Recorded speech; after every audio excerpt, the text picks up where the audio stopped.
We're sucking diesel. Sucking diesel. Sucking diesel. Cheers, lads. Cheers. Whoa, cheers. Actual diesel. Cheers, dudes. All right. Welcome to the Crackdown Comedy Club. Welcome. Guess what? Guess what we have? It's Fred. Oh, you'd already seen in the description. It's Fred Cooke. How are you doing, Fred? I'm so happy to be here. Same. Yeah, with the Crack Comedy Den. It's it's great. To the den of comedy crack. I love it. Heard great things about this place. Yeah. Big great things about the crackety doodle. Man, it's so good to see you because we used to see each other all the time. I know. Yeah. And then I moved to London and came back, and you moved to Kerry, and now you're zipping and zapping. So we're all Exactly. Yeah. We're like ships in the night. We just, I often talk to Damo about like when we both started, and it was this city. I loved it, but it was also killing me as well. Like because the amount of freedom, I could just drink forever. There was nowhere. There's every pub. There's always a lock-in going. Yeah. Lock in. Yeah. Lock in. Whoa. What was this? One of Fred's previous songs? Exactly. Did Fred just get in the bar? It's a lock-in. Yeah. Okay. But the lyrics for that were like, lock-in. It's a bit like prison, only you make the decision. Do you know what I mean? It's that Did you thing write of- that song just to go like, if I write it, everyone's going to want to have a lock-in with me? It's like, get the lock-in guy. We'll get No, but then the COVID lock-in happened. I'm like, Fred, this is a bit of a happy song for a shit situation. Yeah. No, it's a different thing You altogether. don't want to lock in anymore. Yeah. One time, I left the lock-in at 8 a.m. and I was living in Stony Batter with my mate Neil. It was a Tuesday morning, and I met friends of mine who were going to work, in their suits, who I went to secondary school with, and and I was hammered. And they didn't know I was coming from a lock-in. So they were like, Fred, why are you so drunk this time in the morning? What's wrong with you, man? And I'm like, woo! I'm going to work, man. Yeah. How I roll. So now you just drink a lot in Dingle, is that it? Yeah. So the pub, I actually do my own podcast down in Dingle. It's called Murphy's Pubcast. But there's always tourists and all this. And especially Dublin people, they're always so surprised about the price of drinking Kerry. Oh, we're getting robbed back home. This is fucking ridiculous. Yeah. It's like a drink promotion back home. You know what I mean? The drink's so cheap. So what is that? So it's under $5 for pint, I'm guessing. Oh yeah, How much, yeah. Are we talking like $3.50? Even if they brought it up 50 cent in Kerry, it's still only coming in at like 175 or something like that. I made that bit up. But It's a dream. yeah. That's great. And do you drink less since you had a kid? Or Oh yeah, completely. Oh yes. I just don't. Well, that's the thing. Back then, the freedom I had when I was living in Dublin is, I could, I had the day to sleep it off. It's quite depressing. I didn't realize how bad it was back then, but I thought I was just living the life, and I think the only time I would talk was to say hi to the guy bringing me Chinese food, and then I'd close the door again and go into my room. You know what I mean? Yeah. So it was, I just don't have that time anymore. My son's he's awake at 7 a.m. and you just can't miss a beat with him. Yeah. So it's funny that the kids that they teach you how to be grown-ups. Yeah. Even though they've never been a grown-up. So that it's like, oh yeah, you have to live during the day. In the daylight. Yeah, it's one of those things. And I remember when I would crash at you and Neil in that place in Stony Batter you mentioned. And then you would always like stroll in like to go to the shower, and I was in the sitting room, so you'd stroll in. And your towels would you'd never have I hope you have big towels now. They're always you'd have a hand towel in front of your crotch. Every time, like, I'm going to buy you an actual bath towel one day. But have you got good towels? That's how much weight I'd put on. He grew out of his towel. Yeah. Is that a tea towel? This is a beach towel, Dave. Oh, sorry. Carry on. I'm going to sew a few beach towels together. I was telling our people, the towels can really punk with my tight jeans and tops. Oh, yeah, this is the way I'm going, It's just blowing up. Yeah, you invented skinny jeans. No, these are boot cut. Did you live together for a bit? Or? I was in London like 5 or 6 years, and then every time I came back, I would stay with Neil and Fred. Nice. Yeah. They're like my brothers. Yeah. Neil's got a kid now. He does. Okay, yeah. everybody's got a kid. Everybody's Yeah. Neil's got a kid now. He's catching up. Just got engaged. It won't be long now. It's funny that the lifestyle of comedy is, like basically kind of what defines a lifestyle is the people surrounding you. So if everyone goes to work at 7 in your office and goes to the gym or goes to fucking have a pint after, whatever the culture is, that's what's normal. And in comedy, I guess what's normal diverges a lot from your average job. Yeah. Right? You know, so like to go out partying 5 or 6 nights a week is kind of not. You can just do it. No one, there's nothing to say that it's your office. It's your office. Yeah. So it's a bit of a slippery. So we've lost many. Yeah, it's polar opposites. In fact, the only reason that you wouldn't drink before like having a kid, like if you had to drive. Yeah. And even then, if you're in any sort That's of why so few comedians drive. It's fucking true. So few. You're like trying to book a gig. You call them like, and how will I get there? I'm like, I don't know, man. Why? Yeah. It's always like, how will I get there? I'm like, that's on you. Like, why? Yeah. My wife Sandra got her license like when we had a kid because she was like, well, I'm gonna be sober anyway probably now. But never needed to before. People are like, well, you're getting your license now. He's like, yeah, because you have to be sober, you idiot. Why would I want to do that? Yeah. It's so funny. Like you can be drunk doing anything else. Like going on a plane, doing your shows, Doing all your that sort of taxes, stuff. anything. Doing your music, and into the gigs. Because you've got a big crossover between music and comedy. Because you do music and comedy, and you do, and then you play with Hand Sandwich sometimes. You do their keyboardist. And then I think I told you this. They missed you so much that they go, oh, usually Fred's here on the keyboard, but everyone like there's the Wild Roots. Oh yeah. So Wild Roots, you weren't there. But so I seen you I had a few under drinks. footage. There's the ham sandwich gig of a camera from the backstage looking at it. I could just see you in the crowd. So you're looking at the ham sandwich gig going, oh, Damo's at the gig. You know, that's That was great. Representing. It was so good, man. So do you still play music gigs? Like you do? sometimes. Yeah. Do you know, I'll play some trad guitar. I'll play with bands and stuff. But you know, I'm kept busy enough as well. Like you know, with stand up. Yeah. So, man, but your music the other night. You were on Tuesday at the Craic, and fuck, man, it's so good. You know, you're very kind. It is. But I do try to push it with the guitar a bit, even as a stand-up, to make it sound good on the guitar. You know what I mean? You know, I don't want to be just banging chords. You know what I mean? No, it's at tasty, a high volume. tasty guitar playing. Tasty, yeah. Not overdone, not underdone. Yeah. Do you know the sweet spot of guitar playing? That James Bond bit, so good. Yeah. I love that. I love that stuff because it's quite new, and I just love the idea of. I haven't told you about this, Dame. I have a new bit of it. If to wrote a song, if I could be James Bond, or James Bond could write a song about me, you know, I'd have to be realistic about it. He'd be like, what about me? 003. And then it goes, slightly overweight with anxiety. And the other line was, I don't have a Lamborghini at turbo speed, just an 07 Nissan, but it gets me where I need. Oh, what about me? 003. I was just so happy, you know what I mean? It's great. It's not like musical comedy. I always think it must be so difficult, but I always really enjoy when they do bits about the actual music. Yeah. You know, like your bit about the James Bond chords then as well, and you do like a load of different versions of what a James Bond song could be. And just focusing on the chord, and then you're kind of stretching out the idea of from the music and making comedy out of that, rather than just having gags in funny lines. Of course, exploring the musical element of it. I'm very aware of that, and you know, I've no snobby to parody. You know, taking well-known songs and changing lyrics. Damo and I, we did a viral video on it. You know, we did like 32 songs put together in 6 minutes. You know, of the most popular songs you could have. You know, on stage, I think the hardest bit of musical comedy is just trying to keep a crowd interested with a comedy song, because it's so, because you know it's going to go 2.5 minutes, and if you've lost them, the biggest faux pas I think with musical songs is change the second chorus. If you've made them laugh the first time around, a lot of the time it can be the reveal. The chorus is the reveal of the joke. The verses, you're kind of setting it up, and then the big chorus is very good. But if you bring that back a second time, like normal pop songs, the joke's been done. Normal pop songs, you want to know the words. Exactly. So sing along. For a comedy one, it's like, no, you want every line to be a new joke. Yeah. So I'm always aware of that. I'm always aware of parody as well, like, you know. Yeah. I remember so you kind of almost have to rewrite the premise or something in the second chorus. Or change it up completely and then bring it back. Yeah. I remember Sarah Millican saying to me when I was starting off, but she said it in a good way. She didn't see me, and she says, normally when you see a guitar comedian come on, she says, it's like she called it a 6-string clapping machine. Oh, yeah. Come on! You'll applaud at this. It's just my normal jokes that you don't like, mate, with a 3-chord behind it. Sweet Caroline. Oh. You know?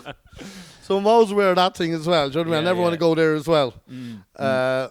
My dad saying to me once, he says to me, he seen me do a gig in Oldcastle, and it was one of my first headliner gigs.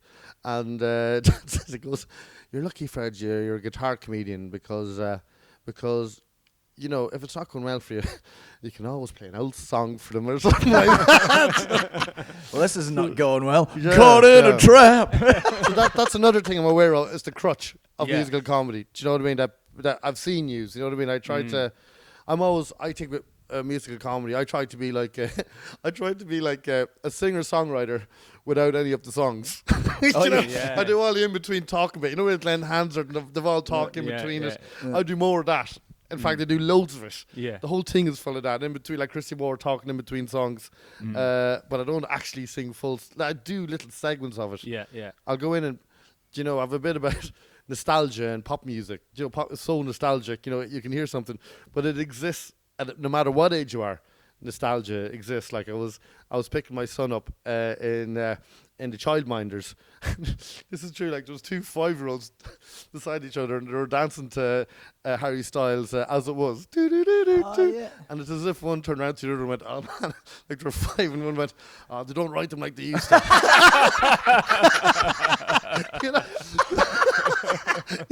Because in relation to their life, that is, it might as well be 10 years ago, Yeah. 15 years ago. Yeah. It's all perspective, you Yeah, know. yeah. So and what nostalgia does, because a happy song doesn't necessarily mean happy memories. I remember with my dad once, and in a restaurant we were going for lunch, and so my dad's like 78 now, so you know he's lived through the 70s and 80s and the recession and all this. So a song come on in the background, you know, that the one, "Celebrate good times, come on." And Dad went, "The song brings back awful memories." It was an awful time in Dublin. It was, I could just see Dad sadness in the background. Woo. And he's just looking into his drink. Yeah. Oh, damn, that was some recession. Everything's black and white in his mind. Everything's black Inflation and white. 12%. Jesus. We had not a scrap on the table. Half of us on the dole. Well, it's all that, yeah. What a lock-in. And my dad, What a lock-in. my dad was a guard in Dublin in the late 70s, but he had a cozy time. Like it was before all the heroin kicked in, or you know, gangs or stuff like that. It's just you know regular what I mean? winos. So, Good exactly. old-fashioned Yeah, winos, mate. drunks and. Do you know what's funny about drunks? Most of us have been drunk, so you'd sort of know how to deal with it. But not Yeah, everyone's exactly. done heroin. Yeah, you know what I mean? yeah. Good old fashioned drunks. Yeah, I miss Yeah. that. And then so was he? Did he like that cushy number, as they would have got? Did he like back in the day? He doesn't talk too much about it, which says everything really. Do you know. Yeah. So Dads rarely do, though. yeah, exactly. Dads, it's hard to get Yeah. something out of your dad there. That's good. As far as we don't shut up to our kids. But one of Max's little friends, like he would have been like 2.5, 3 going into lockdown. His friend bought a ticket to Peppa Pig Live, right? Does Max like Peppa? No. He loves The Simpsons, though, so I'm Yeah. going to stick on Great, that buzz, Yeah. right? Great. So How I easy caliber is it? already. How old is Ted? I don't know. When's this going out? Let me ring my wife about this one. And he's like 2 and 6 months. Well, how Yeah. easy is it to then manipulate? Who wants to watch Peppa Pig? But who wants Simpsons? Great, you know. Yeah. How easy is it to steer your kid into the TV that you want to watch, so you can just do rewatches of The Simpsons? It's easy until I start talking to other kids. Yeah, but Because they were like, Paw Patrol! And they're like, what's this? And I'm like, I'll watch Paw Patrol. That's probably Not why good. people fucking do school from home. Their kids, they're just like, I just want to watch Simpsons. You know? Yeah. I'll teach you from home. Yeah. if you do school from home, like, you know, and then they finally go to like, do you know, halfway through primary school, they're in like 6-1 News. Woo! Yeah. 6-1 News. I love it. What's going on now? The little kid up to the thing. Oh, knows the theme song. Smash it up nationwide. Woo! Oh yes, so it was because of the pandemic, 2 and a bit years or whatever, and then Peppa Pig Live finally came back. Yeah. Tickets still valid.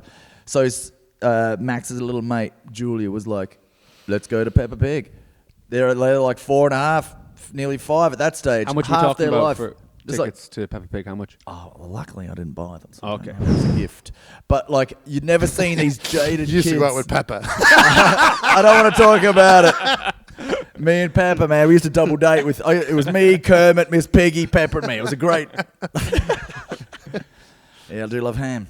All the kids, half their life is gone, so they weren't even interested anymore. They're like two. That's so interesting. And Yeah, so like they're all there rolling their eyes, going, "Who cares?" And they're like, "Hi, boys and girls." And I'm like, "No, I just want to watch Billie Eilish." You know, like they don't. It was so funny to watch. There was some like brothers and sisters that were they're juniors now, so the younger brothers and sisters were sort of into it. It's amazing how like distinct the age group entertainment is at that period. You know, the difference between 5 and 8 is massive. Yeah, huge. But imagine if like 2 years through the pandemic happened and you would book tickets to fucking Red Hot Chili Peppers. Yeah. And we changed our mind. We developed that fast as adults still. You know, you're like, you go and see the Chili's, you're like, oh, for fuck's sake, this again, you know? Yeah. So unsophisticated. Yeah. That's funny though, because you in your bit, Fred, you one of the first songs you learned was Paranoid Android. Oh, yeah. On OK Computer, Radiohead's OK Computer.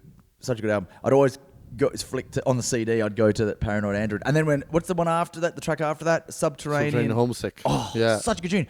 But then when I was like a teenager, when that song came on, because it was slower and all that, and it was quite airy, I would like not listen to it.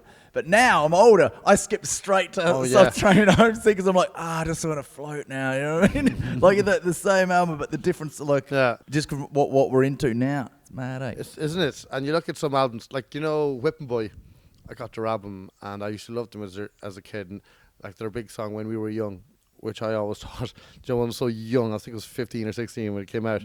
But now the song it's more relevant now when you hear it. You know, it's like 25 years later or something like that. So it's nuts, isn't it? I was young. Yeah, like you listening to that while your dad's like, celebrate good time. And you're both like, oh. When you were doing, like, what inspired you first? Were you into music first and then comedy, or was it both at the same time, or like? I don't know. I think music, definitely. I'm so passionate about music, and just love comedy as well. And I felt that maybe professionally, I wasn't good enough to be a singer. Everyone laughed at you when you sang, and you're like, I'm going to the opening. Exactly. Yeah. So musical comedy just seemed to be the sweet spot where I could do both. Do you know? Yeah. But I still do music stuff as well separately. You know what I mean? Like so. But all those stuff, I'm always checking myself at musical comedy as well for all those reasons. You know what I mean? That you can be slated for. You know? Yeah. So we used to love watching it back in the early days. Like you were one of the comics where all the other comedians would piss themselves laughing. The audience wouldn't get you yet. yeah. You know, whether it was the energy, and then, but it was all hilarious. And then one day it just clicked, and then everyone. I don't know how that happens. Do you remember when you? Because like this is early days. This is not all of the gigs, but on the ones where you were doing great. And the audience weren't getting it. We've all had those. I remember them for 2 years. 2 years, and then do you remember when you were like or was there yeah. I remember doing a gig in Derry, and I had my guitar, and it just made sense there and then. Just when you I got the combination right or whatever. Yeah, whatever it was. You always talk about finding your voice and what your voice is, and you know, and it can't be rushed. And you know, I often think it's a bit like horse racing. Like a lot of horses, when you're trying to, some of them don't even know the idea of competition. You know, of being the fastest. Like, it hasn't registered in their head. But the minute they do, they're gone. You know what I mean? Like, so for a comedian, is to find your voice. What's actually here? Why am I on the grass running this? Oh, now I get it. You know what I mean? Like, so it's that moment. So for me, I think, you know, it was musical, and because that's what I was passionate about. And it was all Rich Hall always said something about with comedy, like The Simpsons. He says it's stupid jokes done really clever, or it's stupid jokes done with clever packaging, or it's clever packaging done really stupid. Yeah. Like, I wrote a joke there yesterday saying, Leonardo DiCaprio's girlfriend, right? Now, the girlfriend that he has now, when she was 8, Titanic happened when she was 8. Which if you do the maths, that means she was born in 1905. You know? So I think, I'm happy to say, that's clever done stupid. Yeah, do you know what I mean? It's a kind of a clever thing. And then I go on, back to nostalgia, I talk about the actual Celine Dion video that came out. Do you remember that? My Heart Will Go On.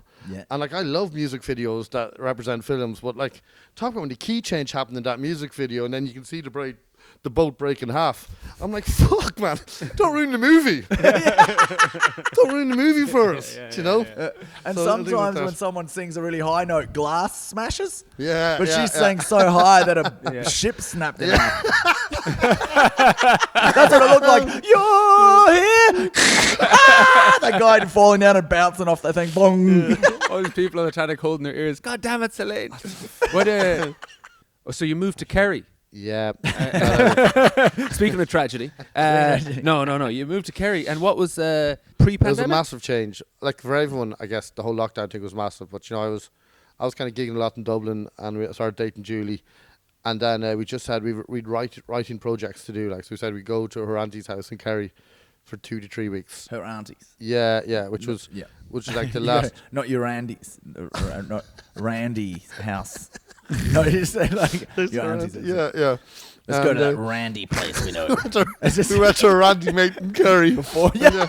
And we've been there since. It's great. Giggity.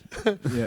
So and then lockdown happened. We went like in the last week of February, and then lockdown happened. So we just ended up there since. Right, man.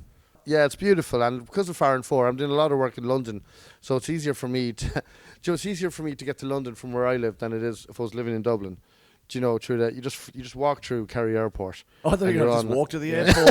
I know Pat, the pilot, he just flies me straight to Gatwick. If you're a terrorist listening to this, hot tip: Kerry Airport. Where's Kerry Airport?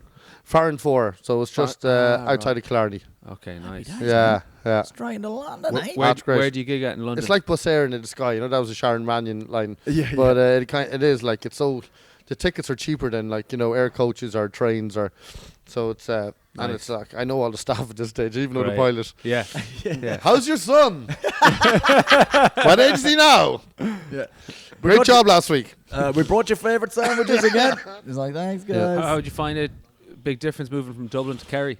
It just kind of happened. Do you know what I mean? It was so intense, and then Julie, we found out Julie was expecting in February before March of lockdown. So the whole thing of Ted's. That's really good timing. It's good timing. Really. Yeah. In a way. Yeah.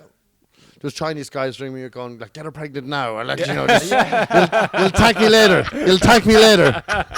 Now's the time. You're gonna get. It's all family quality time. You're not gonna need to go anywhere. I was nearly did the accent there. It's like, no, I didn't do it. Get her pregnant now.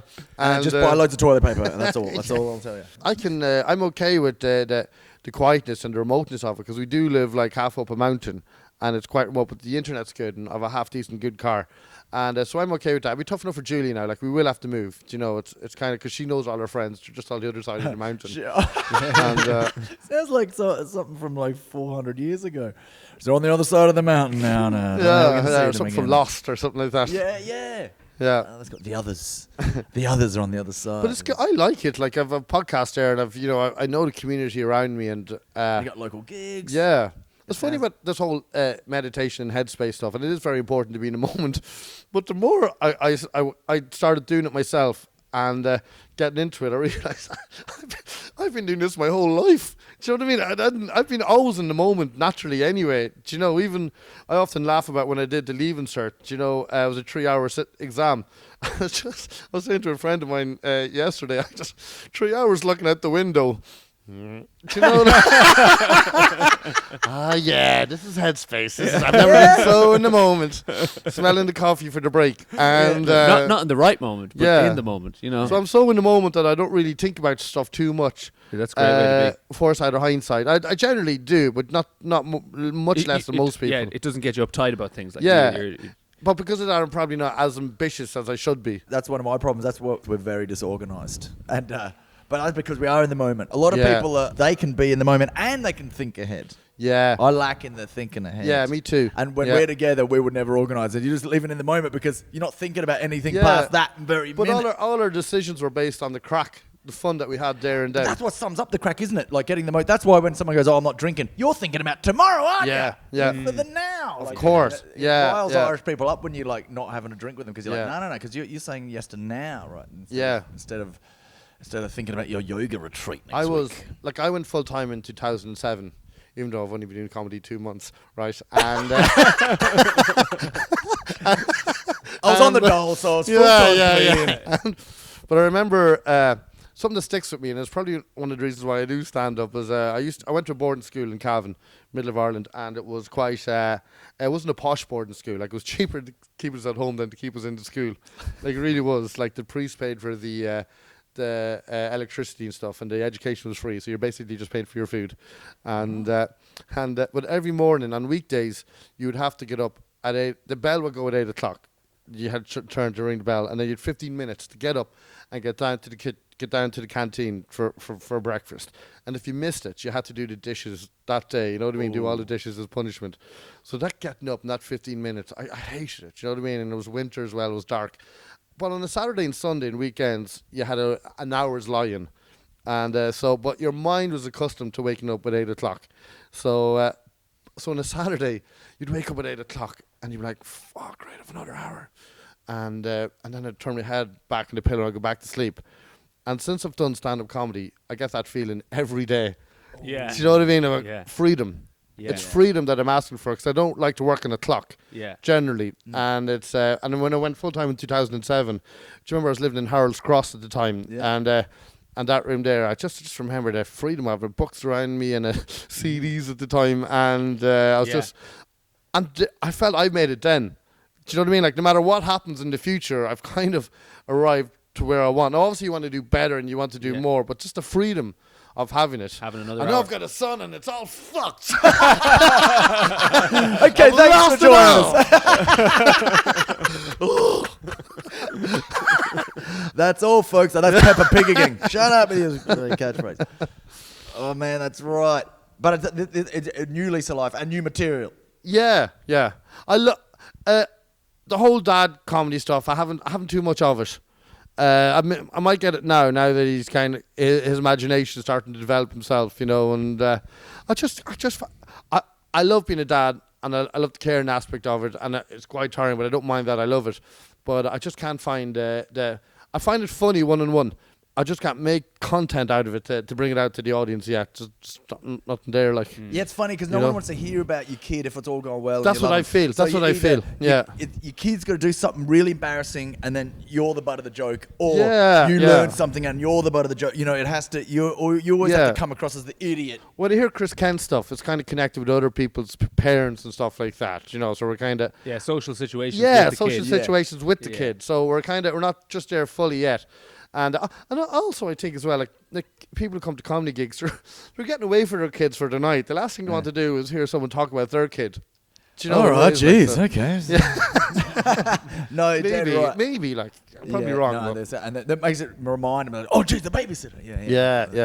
Yeah, big time. All ahead of you. Fuck me. All I'm thinking about now is the hour I'm going to lose every morning that you're talking about. I'm like, I know exactly that hour when you wake up and you go, there's no gig till 8 p.m. I'll get tucked in. Oh, my stupidity made it wonderful as a child, because I was so bad at the days of the week that every Saturday morning, most Saturdays, I'd be running down around the hallway with my school uniform on me. And Dad would go, it's a Saturday, and I'm like, woo! Oh, that feeling, freedom, yeah. Back to bed. I go back to sleep with my uniform on. Great, you know. Feeling of that. So I'm always looking for that. Yeah, you know? Man, do you know, I hated school so much, and because of that, the controlled, you don't feel free, obviously. And 6 weeks it does feel like a long time for holidays. And summer holidays. And I remember I was playing in the yard with toys or something. It was outside. It was still summer. Summer holidays.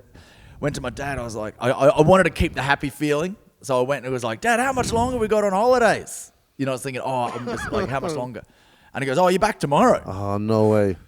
And I just that sinking feeling. It's like Sandra says, because she grew up here, is like the theme of Glenroe every Sunday. Yeah. When that came on, and that sinking of school tomorrow. Yeah. Oh man, I still remember it. I was probably like 7. Just that sitting there listening to stuff I'm not gonna. And even you're a kid, and you even know I'm never gonna use any of this stuff. I know. It's weird. Isn't it? Yeah. Algebra. Anyway, do you remember why did we? I've never once used it. Why did we? Ask X. Yeah. I'm sure it's useful somewhere, but through years of it, trying to drill it into us. Sometimes I know mates of mine went on to study maths, and they did applied maths, and they were geniuses, and they were like, maybe their mom or dad told them something different about maths. There's always something more quite exciting about maths. Listening to my mates in latter years, do you know what I mean? Like when it comes to like To appreciate it. yeah. Like if you can give an everyday situation, Like a fine wine. Yeah. This maths has aged well. Yeah, exactly. Yeah, and it was but for us it was just like it was just relentlessly boring. Yeah, if Relentlessly you have a short attention span like we do, you need to be given choices. Yeah. You know, it needs to be acknowledged. We're never going to be mathematicians. Yeah.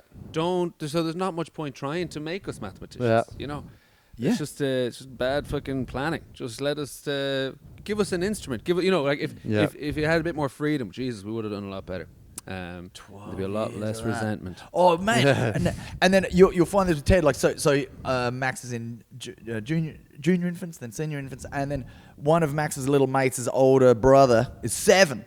And then I was talking to his dad today, and I was like, oh, because we're trying to get, what's there's after school activities for like the 6 and 7-year-olds, and he goes, oh, coding. I was like, what? It's like computer coding. They're already from 7. 7. They're already, and I was like, mate, that's what you should be learning. Yeah. How to get into computers. It's going to be bloody everything. That was foresight. Good Lord, man. Coding at 7. See, their brain, they'll be able to get that now. If the three of us sat down and tried to learn coding, we'd be like, He'll be getting like 100% in everything. hacking into the system. All the kids that are doing the coding are getting A+, straight A's. You never even did French. Oui. Hacking into the mainframe. Wouldn't that be good? So you started stand-up, what year? 2007? Oh, well, you can say I think stand-up's like, always it's like a baby becoming an adult. Like how long? Like the first gig I ever did was in like 2001, I'd say. But then there was like a 4-year gap, 3-year gap. And then when I left college, so, really properly like 2005, 6. Yeah. That's doing the clubs, like doing open spots. And were you stuff. doing gigs musically as well? Like No, in I college or in... I'd say there was 2.5 years from that 2005 to 6 and 7. I didn't use music, and a lot of people talk in my ear, all those things about how it's a crutch. You don't need it. Do you know what I mean? It's kind of almost like shamed snobbiness. Exactly, about and it. I believed him as well. It's so dangerous when you're starting off because you've got gobshites trying to give you advice who don't know what they're talking about themselves, and you don't know that. So it's so where do you get your information from? And I'm not that good with natural instinct sometimes. So I was like, you're right, I won't use it. So I kind of went on trying to be a bit like Tommy Tiernan, and probably didn't have his vocabulary, as well. And then I just started using the guitar, and it wasn't long after that moment in Derry when I did that gig, and I was like, I know it's actually giving me a cadence of jokes. I can start when you pulled a melodica out your back pocket, shoved it up your nostril. Do you know that? Have you seen her do that bit? There's like you can play the melodica. How would you describe a melodica? Plastic, industrial kind of instruments. And it's like a piano that you I know what a melodica is. Yeah, and so Fred had a red one and a green one, and he'd stick both of them up his nose, and he'd get requests from the audience, and he could do the bass line and the melody. Holy shit! Yeah. It was so funny that note, but like everyone was disgusted and amused and laughing at the same time, and he was doing like all the hits. Man, you wouldn't want to let someone mistake that melodica for can I have a go on this? Oh, I know, yeah. And like you do like Meatloaf, Bad Out of Hell. Was that what's the Meatloaf one? Anything for love. Yeah, anything for love.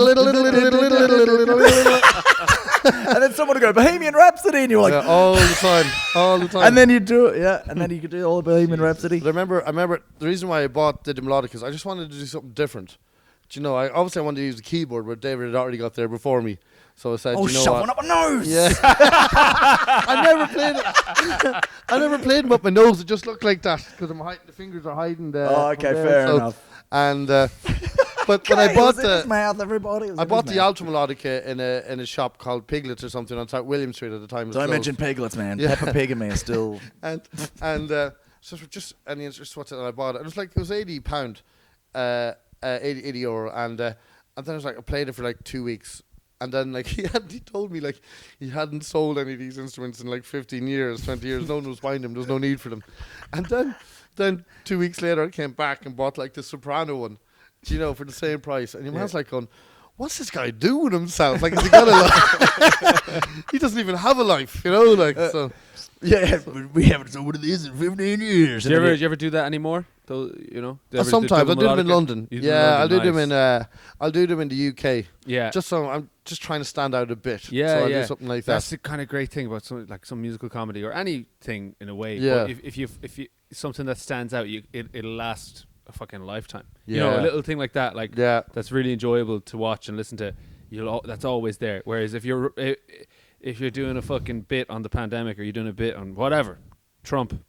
Yeah. I mean, I'm still doing my Trump jokes, so fuck it. I'll never drop them. I'll never drop them. He'll But be it's back. the thing, like, He'll be president again in a couple of years. He'll all be back. It's evergreen. You know, those fucking double melodica. That's evergreen forever. Well, and that's I do yours. remember playing them in Trafalgar Square. Like, we taking requests, and it was Paddy's Day. It's a Paddy's Day gig. Do you remember you were there, Damo? Yeah, I remember. And it was a long tent, loads of Irish, but there's this English lad up the front with his friend. He was enjoying the gig. He wasn't laughing. You know, I was doing a melodic request, just kind of. And then he put his hand up. And so I said, well, what's your question? And he goes, so really enjoying it, mate. Would it be easier if you just play one? And you know, he's right. He's actually right. But he doesn't understand the crack of struggle and chaos. You know, that's what kind of you're trying to do there. Like, so. Yeah. That's what makes it funny. Yeah, exactly. Yeah, it's so stupid. Well, you know what? Wouldn't it be easier if we didn't do stand-up at all? You know, if you're going down the easy road here, that's be easy if I was just sitting next to you watching the entertainment. Yeah, exactly. Yeah. I remember a radio on a local radio station said to me, "Isn't it a crutch, like this musical stuff?" And I kind of thought about it. On the local radio, being like, I won't tell you his name, but he entered Eurovision and won it. And right, give me a picture of anyone. 2016. I don't know the year. And it's not Dan International. I tell you that for nothing. It's not Johnny Logan. Yeah, but no, is music really a crutch? Because if you look at it like the Charlie Chaplin movies. You know, like before words, you can argue that words became a crutch.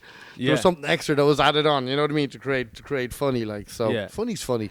Yeah, I always think, you know. Yeah. Funny's funny. Well, music is just fucking vibrations in the air in a certain pattern. So is words are vibrations in air in a certain pattern. Yeah, it's not. If you make those vibrations in a certain way, that creates a laugh. I mean, what it's all the fucking If you want to turn this into wankery like I usually do, it's getting everyone enjoying one thing at the same time. Yeah. So where everyone's singing the words, everyone's laughing together. It's creating that where you're bonding everyone. Everyone's forgotten about any worries, and they're all there in the moment because you've got a melodica sticking in. Like I think crutch is the wrong word. Like the one thing music can do, which is phenomenal that other things can't do, is evoke emotion. You know, I mean, loads of things can, but like specifically music can evoke it very quickly. Yeah, because instantly, like chords have chords. Everything have like connotations. But there's I don't know what it is, but like you music in your head, like you hear a particular song, it can hit you emotionally straight away. But then in comedy, so in a way, like jokes are emotive. You know, you're trying to emote something out of the audience, then having the layer of music just has a whole fucking extra power to it. So, and with that, people are coming in the door right now for the show to get some emotion. They can't wait to see you, Fred. Yeah, they're like, "Where's Fred? Where's Fred Cooke? He's right here." And it is 8, so we gotta open the doors for the show. Oh, it's 7 past. Guys, legends. Thanks so much for having me. All the love. Thank you, Fred. And if you can come in, you can come in. Yeah. Fred Cooke, FredCookeComedian.com. I'll tell you a new date. Comedian.com. Comedian.com. He's on in March. Thank you. He's touring March and April. Thank you.